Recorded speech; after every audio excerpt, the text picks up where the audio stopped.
Episode 33. Menjijikkan, desis Jenny saat melihat rekaman yang dikirim oleh Loud. Sementara Kim hanya menatap datar video panas Malvin dan Loud. Bahkan Kim hanya tersenyum miring menatap adegan demi adegan yang ditunjukkan oleh video itu. Dasar para pengkhianat sampah, maki Jenny. Cak, Kim hanya berdecak dan menutup kasar benda persegi di depannya. "So, apa yang ingin kau lakukan, Kim?" tanya Jenny setelah beberapa lama terdiam dan menelisik wajah Kim yang hanya datar dan sekali terlihat seringai. "Apa yang sedang kau rencanakan, Kim?" tanya Jenny saat seringai licik terlihat di bibir seksi Kim. "Entahlah," jawab Kim acuh. "Hubungi Paman Leo, katakan padanya untuk menghancurkan kamar menjijikan itu dan suruh Maduku itu tidur di lantai dasar. Dia terlalu lancang untuk menempati kamar Daddy dan Mommy," perintah Kim tanpa melihat wanita berlambut blonde dan berkacamata itu. "Kau bisa mengusirnya tanpa merusak mansionmu, Kim," usul Jenny. Dia tidak habis pikir dengan perintah Kim. "Tidak, aku tidak akan mengusirnya, biarkan saja dia di sana. Bukankah memberikan luka batin lebih sakit daripada aku memberi dia tamparan berkali-kali? Aku ingin dia sendiri yang keluar dari sana, dalam keadaan hina dan terluka batin. Kalau dia pergi, aku tidak akan bisa bermain-main dengan Maduku itu." Kim tertawa renyah yang bagi Jenny sangat mengerikan. "Kau memang psikopat licik, Cih," cibik Jenny dan menjalankan perintah yang diberikan Kim. "Aku sangat penasaran bagaimana rasanya menjadi psikopat. Mungkin rasanya akan sangat menyenangkan dan juga memuaskan apabila kita memotong-motong tubuh manusia yang mengkhianati kita," ujar Kim sambil mengetuk-ngetuk keningnya. "Jangan berpikir aneh, Kimberly," setelah Jenny tegas. "Aku hanya membayangkan saja, Jenny. Kalau aku jadi psikopat, mungkin orang pertama aku mutilasi adalah kau," sambung Kim lagi dengan terkekeh geli. "Kau sangat mengerikan." Jenny bergedik melihat wajah cengiran menakutkan Kim. "Tapi itu sangat keren," balas Kim. "Dasar kau, Kimberly. Gila," pekik Jenny dan meninggalkan Kim yang masih terkekeh pelan. "Oh Tuhan, aku sudah tidak sabar untuk bermain-main dengan Maduku. Hehe." Kim kembali terkekeh mengerikan dan menerawang keluar menatap jendela kaca besar transparan di kamarnya itu. Kim menghampiri jendela kaca itu dan menatap bangunan-bangunan tinggi di kota Paris dan keindahan menara Eiffel yang masih ramai dengan para wisatawan asing maupun lokal. Luka batin memang sangat menyakitkan. Kim menghembuskan napas beratnya dan kembali menerawang ke depan menatap lekat menara Eiffel yang terkenal dengan tempat yang paling romantis. "Aku ingin kalian merasakan apa yang aku rasain. Merasakan sakit yang mampu membuatmu gila. Aku ingin kalian menderita dengan ulah kalian sendiri. Pengkhianat seperti kalian memang pantasnya hidup menderita dan tersiksa. Aku mengutuk diriku sendiri karena jatuh cinta dengan pria bodoh dan brengsek sepertimu. Ternyata selama ini aku buta dan menutup mata dari seorang pria penjahat kelamin sepertimu. Cak, aku memang sangat konyol dan bodoh." Kim bermonolog seorang diri dan masih menatap keramaian kota Paris. "Aku berjanji akan membuatmu menyesali semua perbuatanmu padaku, Malvin Abraham. Kau sudah membuat kepercayaanku hilang dalam sekejap, dan rasa cintaku sudah mati, dan kini hanya rasa benci dan jijik yang tersisa. Kau begitu tega membodohi aku dan menganggapku naif, Malvin. Kau hanya pria menjijikan dan brengsek, Malvin Abraham. Aku membencimu, sangat membencimu, Malvin Abraham." Kim menahan amarahnya dengan kedua tangan lembutnya membentuk gumpalan yang sangat kuat yang memperhatikan urat-urat dan buku-buku jarinya. Kimberly merasa sebagai wanita bodoh dan naif atas semua pengkhianatan yang dilakukan Malvin padanya. Ternyata cinta dan kasih sayang Malvin hanyalah kebohongan dan obsesi semata. Air mata kebencian bercampur luka itu pun masih membasahi kulit pipi Kim. Maniknya memerah dengan gumpalan air mata yang masih membasahi netra indahnya. "Aku membencimu, Malvin Abraham," teriak Kim menggelegar di dalam kamar sweet room itu. "Aku membencimu, Kim." Luruh ke lantai dan terisak dengan kedua kakinya merapat ke dadanya. Meskipun dia berusaha kuat dan tidak peduli, Kim tetaplah seorang wanita yang memiliki sisi rapuh dan terluka. Apalagi yang membuatnya terluka adalah seorang yang begitu Kim cintai dan percaya. Meskipun dia mencoba menutupi rapat-rapat luka hatinya, tetaplah Kim hanyalah seorang wanita yang memiliki perasaan sakit. Meskipun dia terkenal wanita tangguh dan pintar, tapi dia juga memiliki sisi lain dalam hatinya, yaitu terluka.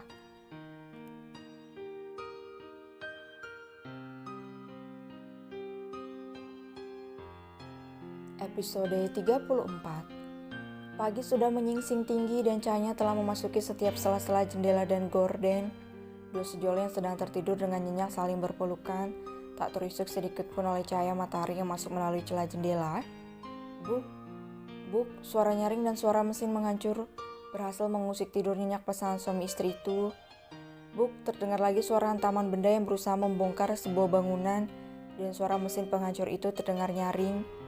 Malvin mengerutkan matanya dan dia merasa sesak di dada, seperti ditimpal oleh benda.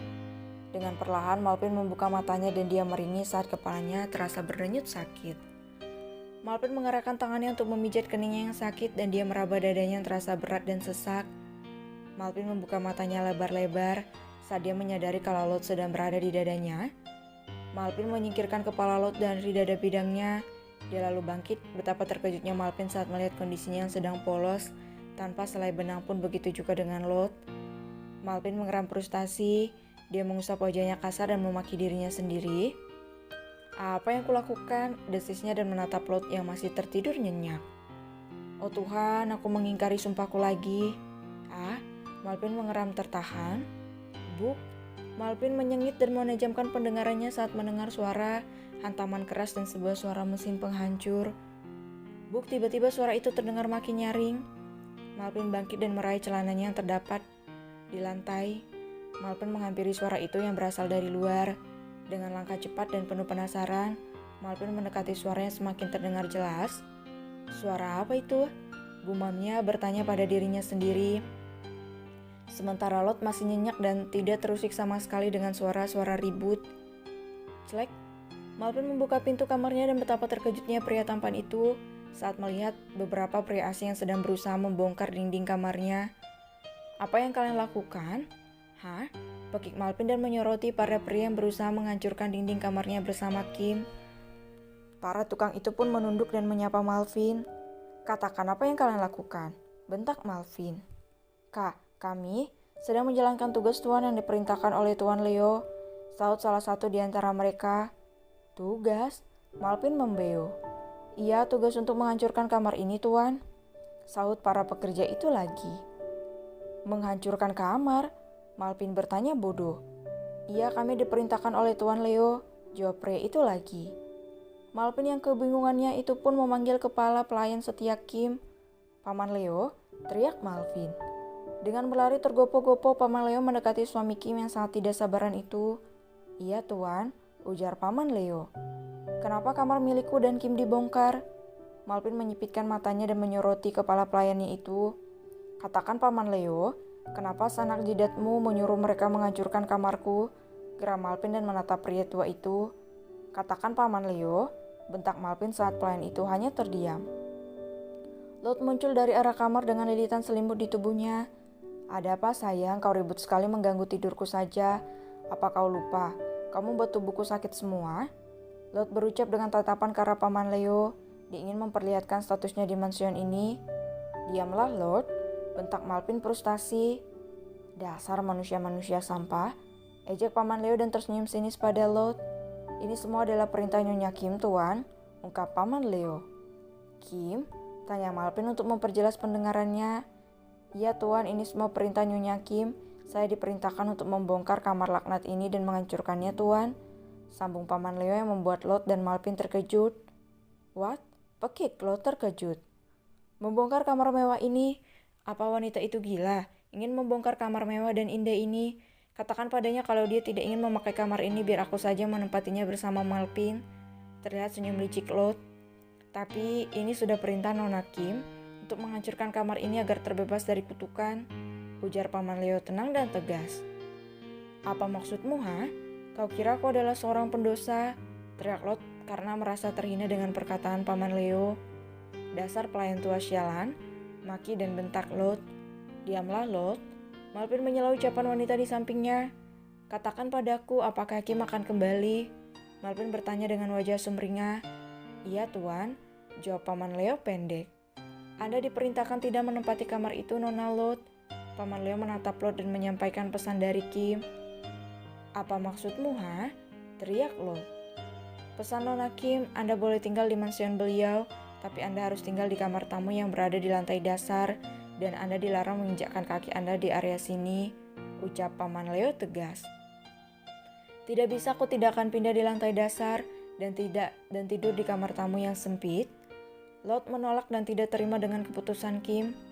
Asal kau tahu, aku juga istri Malvin dan aku juga berhak atas mansion ini, tolaknya lagi. Tapi ini sudah perintah Nona Kim, setelah Paman Leo. Kalau Anda tidak mau, maka kami terpaksa melemparkan Anda keluar dari sini. Paman Leo berucap dengan raut wajah serius dan datar. Tidak, aku akan tetap di sini. Lot tetap bersikeras menolak untuk pindah ke lantai dasar. Prang, terdengar suara koper Lot yang dilempar dari arah dalam kamar. Hei, kalian berani-beraninya kalian melemparkan barang-barang berhargaku. Dasar pelayan sialan. Lot menghampiri barang-barangnya yang berhamburan di lantai. Malvin, lakukan sesuatu, pekik Lot.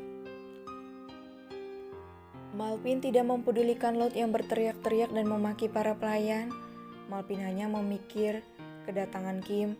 Malvin meninggalkan Lot yang masih meraung itu. Dia ingin bersiap-siap untuk menyambut Kim, istrinya. Dia akan memperlihatkan penampilan terbaiknya untuk Kimberly. Dia akan membuat Kim kembali tergila-gila padanya dengan cara memperlihatkan pesonanya, pesona seorang Malvin Abraham.